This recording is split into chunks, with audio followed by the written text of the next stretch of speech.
नमस्कार, मैं हरकिशोर भारद्वाज। राजनीति विज्ञान की क्लास में आपका स्वागत है। कक्षा 12 की राजनीति विज्ञान का सेकंड बुक स्वतंत्र भारत में राजनीति का यह चौथा चैप्टर है और चैप्टर का नाम है भारत के विदेश संबंध। माध्यमिक शिक्षा बोर्ड में इस पाठ से 5 अंक के प्रश्न आएंगे, जिसमें एक वस्तुनिष्ठ प्रश्न आएगा, एक अति लघुत्तरात्मक प्रश्न आएगा और एक दीर्घ लघुत्तरात्मक प्रश्न आएगा। मतलब 2 प्रश्न 1-1 नंबर के आएंगे और एक प्रश्न 3 नंबर का आएगा। भारत के विदेश संबंध में हम पढ़ेंगे कि हमको जो आजादी मिली, उस आजादी के मिलने के टाइम भारत विकट परिस्थितियों से गुजर रहा था। अंतरराष्ट्रीय परिस्थितियां ऐसी थी कि शीत युद्ध चल रहा था, अंतरराष्ट्रीय संगठनों का निर्माण हो रहा था और घरेलू स्तर पर भी हमारे देश को आजादी मिली। उसके बाद बंटवारा हुआ, शरणार्थी समस्या आ गई, देश के अंदर लोकतंत्र कायम करना था। उसी बीच भारत में विदेश नीति भी स्थापित करनी थी।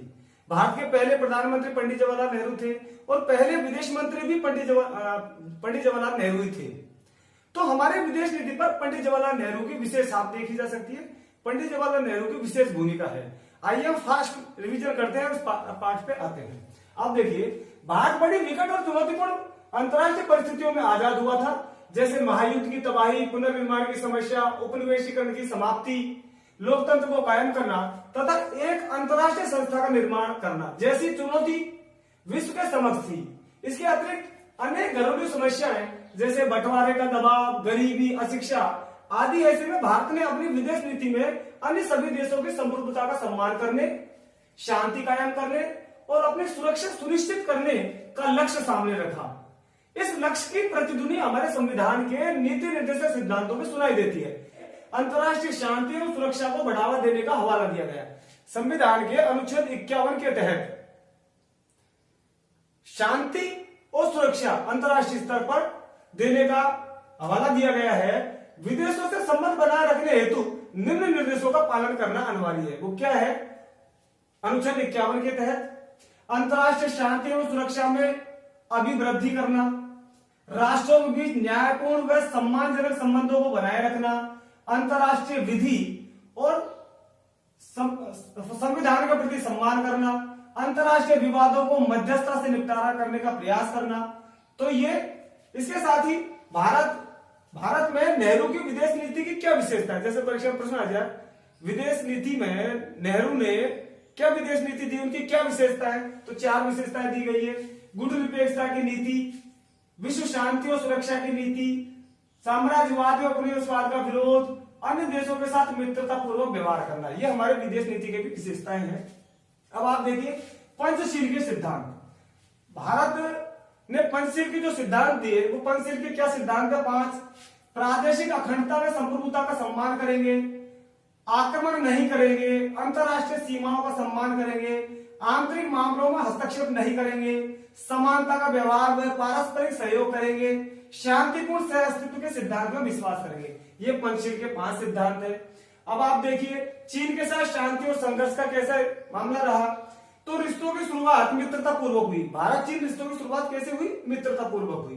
फिर पंडित जवाहरलाल नेहरू और चीन के नेता चाओ एन लाई ने संयुक्त रूप से 29 अप्रैल 1954 को एक समझौता किया, जिसके तहत एक दूसरे देशों के दौरे भी हुए और पंचशील के सिद्धांत को अपनाया गया।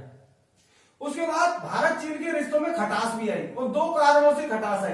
एक तो सीमा विवाद, जम्मू कश्मीर और अक्साई चीन ने कुछ हिस्सों पर अधिकार कर लिया था। फिर अरुणाचल प्रदेश के अधिकांश हिस्सों पर उन्होंने कब्जा करके वहां सड़क बनाने का काम कर दिया था, जिसकी वजह से 1962 में चीन ने भारत पर आक्रमण कर दिया था। इसके तात्कालिक कारण यह था कि चीन ने 1950 में तिब्बत के अंदरूनी मामलों में हस्तक्षेप करके और तिब्बत पर अधिकार जमा लिया था और वहां की संस्कृति को कुचलने का काम किया था। तो वहां के जो राजनीतिक गुरु है दलाई लामा, उन्होंने भारत में आकर के राजनीतिक शरण ली और ये जो राजनीतिक शरण ली, ये राजनीतिक शरण 1959 में ली। इससे पहले सीमा विवाद भी चल रहा था, तो चीन ने इसका फायदा उठाते हुए भारत पर आक्रमण कर दिया और अक्टूबर 1962 पर चीन ने आक्रमण कर दिया। फिर बाद में चीन ने युद्ध विराम भी कर दिया। हालांकि इसमें चीन की बढ़त रही, लेकिन अंतरराष्ट्रीय जगत में भारत की छवि को बहुत नुकसान पहुंचा।